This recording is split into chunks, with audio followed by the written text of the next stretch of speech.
What makes me different? Now that you have a clear offer that really talks to your audience, let's find out what is it that makes you different from the rest of solutions out there.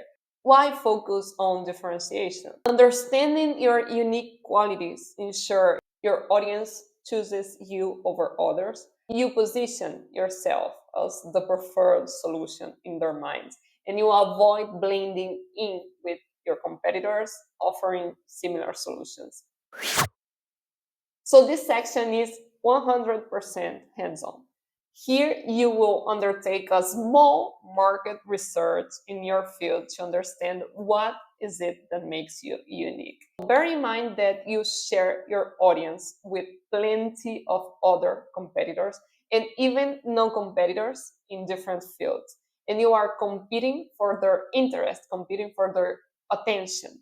So for you to stand out, you must know what they are saying so you can start from an advantage position. Step one, identify your competitors. Let's start by picking 8 to 10 of your competitors. The best person to know whether they are your competitors or not is you. You are the one who know your services, your products the best. So don't worry about the size of the organization, their budget, their team size, or resources. Instead, focus on whether their offer overlaps with yours in these ways. Do they target the same niche as you? Do they aim to solve the same problem you do? Are they offering similar solutions to yours? Are they addressing the same pain points and desires of your audience?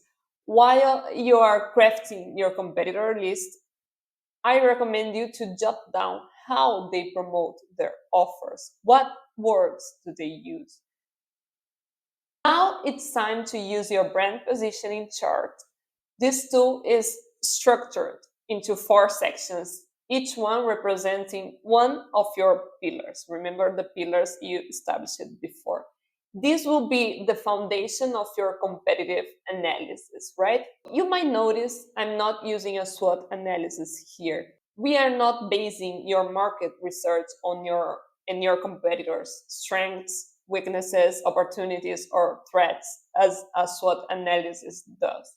This is about understanding how you and your competitors communicate to the audience. Your competitive edge here lies in how effectively you connect with your audience's pain points and desires, not in the features of your product or service. Step one, map out your pillars. Write down the 4 pillars of your brand into the corresponding sections of your chart. You see, you have pillar 1, 2, 3, and 4. These are the foundations of your position. Then, step 2, analyze your competitors. Take each competitor on your list and evaluate, assess how they fit into your chart. Visit their websites, social profiles, marketing materials. Identify which of your pillars their messaging aligns with most. Place them on the chart near the pillar that suits them the most. You are going to get something like this. Each different competitor near its most likely to be their pillars, depending on how they talk.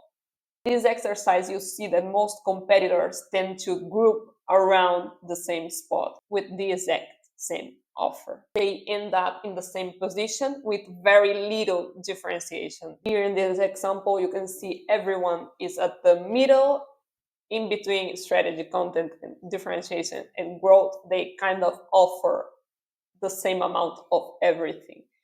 Now let's apply this to your brand. Here's where the magic happens. If your business is already operating, take a step back and analyze it objectively. You are going to visit your own website, look through your social media, and review your email campaigns or any promotional material you have. Try to view your brand through the eyes of someone who knows nothing about you. What messages and positioning do you see? Then you will place your brand inside this chart as if you did not know your brand from the inside just by the information you see online. Pause the video, do place your brand into the chart together with your competitors, and then come back. I'll wait here. Now reflect.